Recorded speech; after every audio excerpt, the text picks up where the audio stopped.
kata Allah, Allahul ladzi khalaqas samawati wal ard.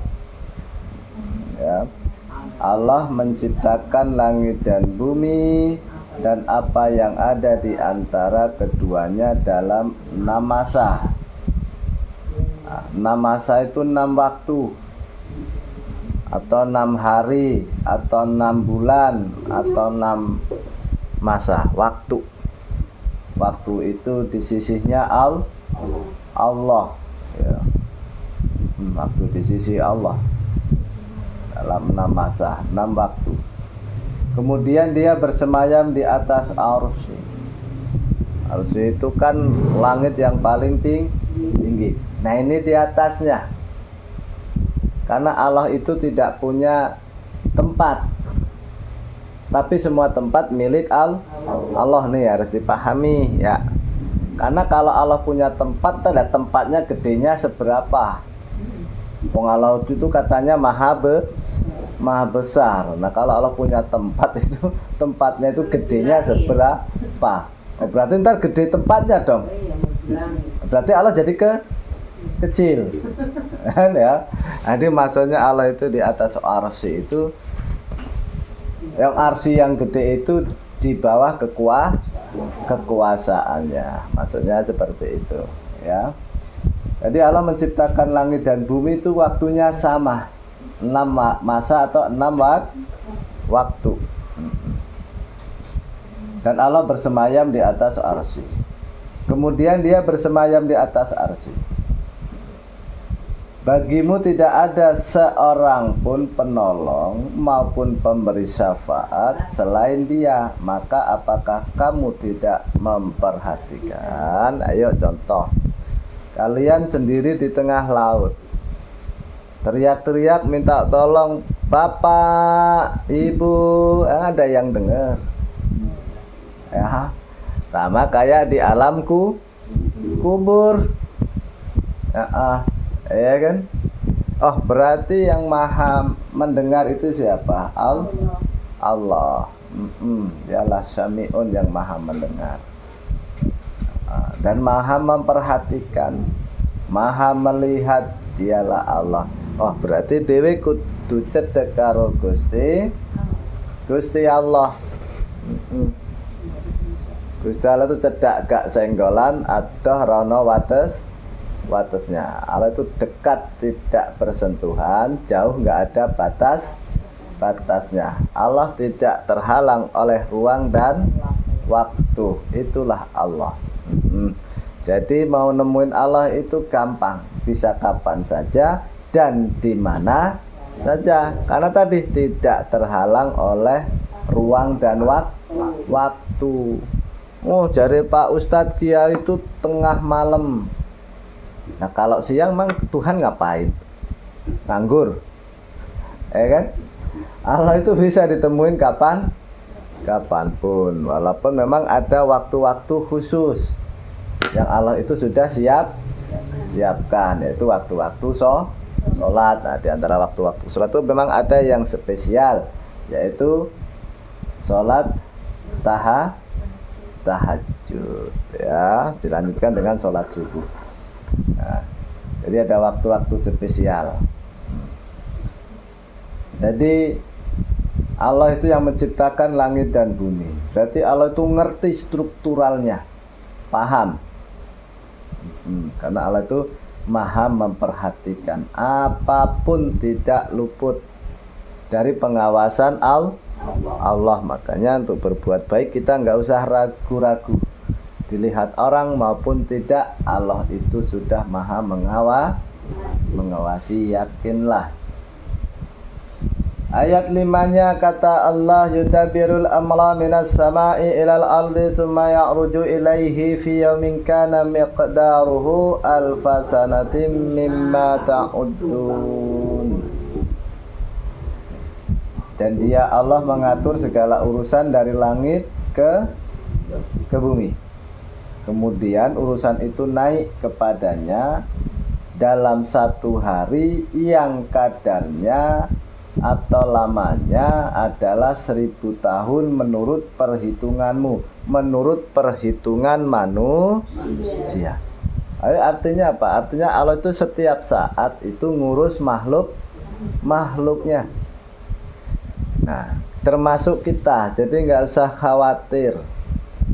Kita nggak punya beras, nggak usah khawatir. Ya kan? Ada di Indonesia nggak bisa nanam kormo saja, itu ada buah kormo. Karena emang Allah yang mengatur segala urusan. Ora iso gawe mobil ya ana pabrik sing cepakne duwite bae. Ya kan? Jadi memang Allah yang mengatur segala urusan itu setiap saat.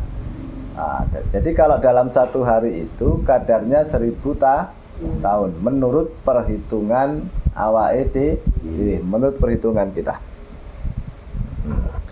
Jadi detik ini pun kita sedang diurus sama Allah. Lah ini nafas kita, jantung kita, paru-paru kita, kehidupan kita. Makanya siapa orang itu bertawakal sama Allah, maka cukup. Barang siapa bersyukur sama Allah cukup. Barang siapa bersabar sama Allah cukup. Jadi seperti itu. Karena apa? Karena diurus tadi sama Allah Subhanahu wa ta'ala. Jadi kita belajar meningkatkan iman dan takwa dan berserah diri kepada Allah yang dikenal dengan sebutan tawakkaltu 'alallah.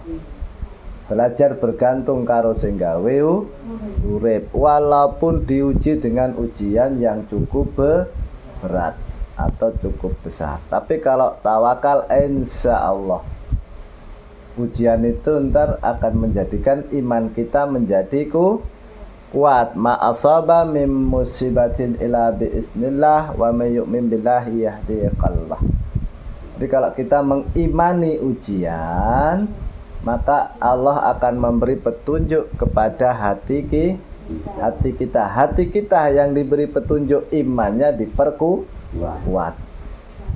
Nabiullah Ibrahim alaihi salam diuji berat, orang mau diuji dengan kematian, ditumpuk dalam tumpukan kayu, dibakar, yang lamanya api itu 40 hari 40 malam. Tapi ya pasrah sama yang bikin hidup dan yang bikin mati. Nah, ternyata jadi fenomenal. Jadi kalau kita diuji sama Allah, syaratnya kita harus bersabar dan bertawakal, jaluk tolong karo Gusti Allah lewat sabar dan sholat. Wasta'inu bis sabri wassalah. Innallaha ma'as-sabirin. Nah, ini dibuktikan firman Allah ini. Yakin kalau kita menerima ujian, menerima takdir Allah, baik dan buruk datangnya dari Allah. Kita imani, insya Allah tidak berbahaya. Harus dibuktikan supaya kita yakin. Karena kalau nggak dibuktikan ya nggak mungkin kita yakin. Jadi seperti itu. Ayat yang ke-6 kata Allah, zalika alimul ghaibi wa syahadatil azizur rahim. Yang demikian itu ialah Tuhan yang mengetahui yang ghaib dan yang nyata, yang maha perkasa lagi maha penyayang. Kenapa Allah mengetahui yang ghaib? Karena Allah itu ghaib. Nah, salat itu ngadep siapa itu? Ngadep Allah, ngadep yang ghaib. Jangan sampai Allah kelihatan tuh di depan sholat. Enggak. Hatinya harus ikut sholat supaya khusyuk. Nyawanya ikut sholat, nafsunya ikut sholat. Supaya fa'alhamaha fujuraha wa taqwaha. Jadi membentuk karakter takwa. Jadi seperti itu. Karena Allah ngerti gerakan fisik kita, ngerti gerakan batin kita juga Allah ngerti. Jadi makanya ibadah itu selalu diawali dengan niat. Innamal a'malu binniyat. Jadi makanya karena Allah ngerti, suruh ngelurusi atau memperbaiki nih niat, ngelempengke niat supaya hanifa muslima wa ma'ana minal musyrikin, supaya hanif, lurus. Jadi Allah itu maha perkasa lagi maha penyayang. Semua yang penyayang kalah dengan kasih sayangnya Allah. Munajat aja sama Allah di dalam sholat. Makanya ada sholat taubat, ada sholat hajat, ada sholat tasbih, ada sholat duha, ya itu sholat-sholat sunnah. Insya Allah apa yang menjadi hajat kita diperkenankan oleh Allah Subhanahu wa Ta'ala. Harus yakin itu. Nah, kita sedang belajar kitabnya ini. Jangan sampai kita orang muslim tapi nggak kenal dengan kitab sucinya. Kan ini yang mau memberi petunjuk, hudalin nas, hudalil muttaqin. Jadi seperti itu.